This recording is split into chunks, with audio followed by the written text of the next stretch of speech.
Vidéo très rapide sur les panneaux Mator France, notamment le premier prix, on va dire, avec le Stop & Tech. Donc c'était le premier que j'avais, donc celui-ci commandé et acheté, avec ceux qui suivent, donc les panneaux Lipton qui n'étaient pas des full black. Là on est sur du full black et il y a encore eu des modifications dessus, donc on va faire un petit point.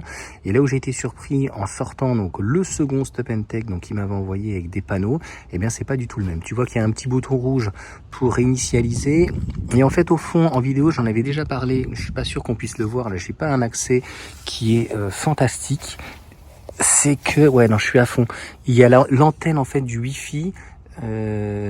C'était pas parfait, on va dire. Là, tu vas voir vraiment la différence. Donc, toujours des vidéos en direct. Alors, est-ce que je vais pouvoir le dire? Donc là, en fait, tu as une platine. On voit bien. Et là, je trouve que ça se ressemble énormément noir comme ça. Et je sais pas c'est quoi comme métal, on dirait de la fonte. Étanche et tout. Il est vraiment plus joli, plus esthétique, la platine je la trouve plus intéressante et ça ressemble plus au All Miles. Et pour le coup donc l'antenne tu vois elle est intégrée dedans, donc en fait elle peut pas bouger, elle peut pas se disloquer, le bouton est vraiment au bon endroit. Je le préfère, c'est toujours le Stop & Tech et j'ai l'impression qu'il est un petit peu plus puissant. Souvent il a tendance à me donner, alors que les panneaux sont comme ça, il a tendance à me donner 50, 100 watts en plus. Donc, est-ce que c'est une différence, si on peut dire, d'orientation? Je ne pense pas. Mais clairement, voilà, je te remonte. C'était la bonne surprise quand je les ai déballés.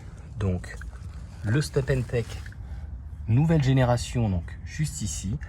Et l'ancien, donc, qui est là-haut. Donc après, il faudra que je les fixe. Hein. Si je laisse comme ça, je sais pas si... Je fais encore des tests, hein, donc c'est pour ça que on voit pas mal de fils, mais ça va être caché. Hein. Donc voilà, après au niveau de l'alimentation, c'est la même chose. Mais donc tu vois bien, alors attends, regarde, je vais te le passer. Ah, attends, hop, je te fais comme ça. Je vais le glisser. Et donc, hop, tu vas pouvoir voir. Donc l'antenne, tu vois, c'est celle-là. Et l'antenne, elle est vissée.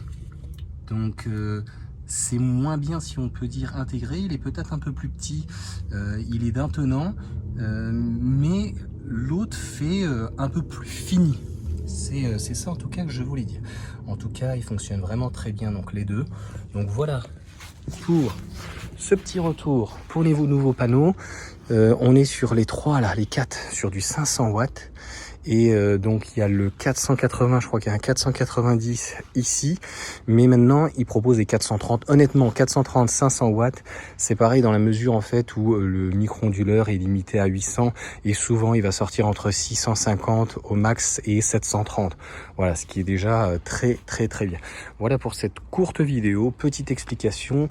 Je remets en description, j'ai pas de lien d'affiliation ou quoi que ce soit, c'est pas une vidéo qui est sponsorisée, mais je voulais juste en parler parce que j'étais en tout cas très étonné, donc positivement sur le Stop & Tech.